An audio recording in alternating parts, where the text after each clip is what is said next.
Il-Ministru tal-Familja Michael Falzon qal b'mod ċaru tont li huwa inevitabbli li jkollok faxxa fil-pajjiż li jsofru mill-faqar.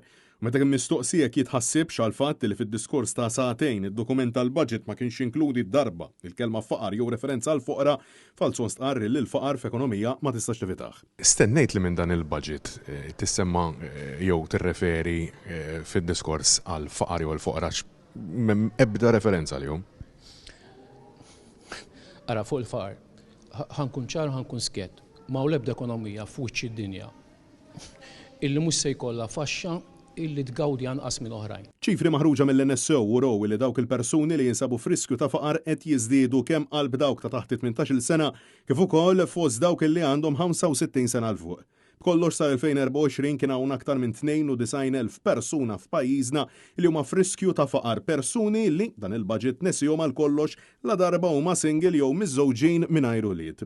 Intant, fit-Times, 3 esperti inkluż l-eks kandidat laburista Clinton Tsuppardi Flores saħħu li stennew aktar minn dan il-budget f'dak li għandu x'jaqsam kwalità tal-ħajja. Ma' Tsuppardi Flores fost oħrajn sa' illi pretenda aktar f'dak li għandu x'jaqsam housing u kirjiet. Iżda li lemm il-budget Net News taqsal il-Ministru Michael Falzon għaliex il-Gvern għadu qed isabat saħħ fuq livell ta' eżekuttiv milli jippreżenta u jippubblika id-dikjarazzjonijiet tal-assi tal-membri tal-Kabinett. Bil-Ministru jgħid li hu m'għandux problema tant li hu li preżenta kollox kemm dik parlamentari kif ukoll bħala membru tal-Kabinett. Madankollu għal xi raġuni l-Prim Ministru Robert Abela qed jirrifjuta li jippubblikhom. Id-dikjarazzjonijiet tal-assi intkom ħadd ippubblikawhom jew le? Jien ma nafx x'qegħdin tajtu, jien li nista' ħanikellem għalija. Li nista' ngħidlek li tiegħi dejjem daħlet, ġifieri edem u naf li tmorru taraw għax xi kultant ikun hemm xi domanda fuq xi ħaġa.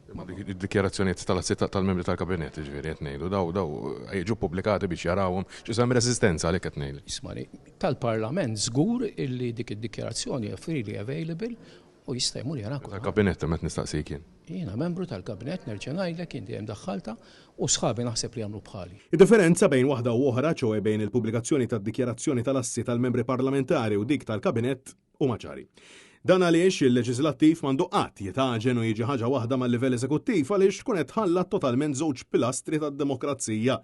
It-tieni li d-dikjarazzjoni tal-assi tal-Kabinett jitlu aktar fid-dettall, fosthom rigali u konflitti ta' interess, dikjarazzjonijiet li mhux biss jiggarantixxu trasparenza iżda integrità u kontabilta mill-eżekuttiv.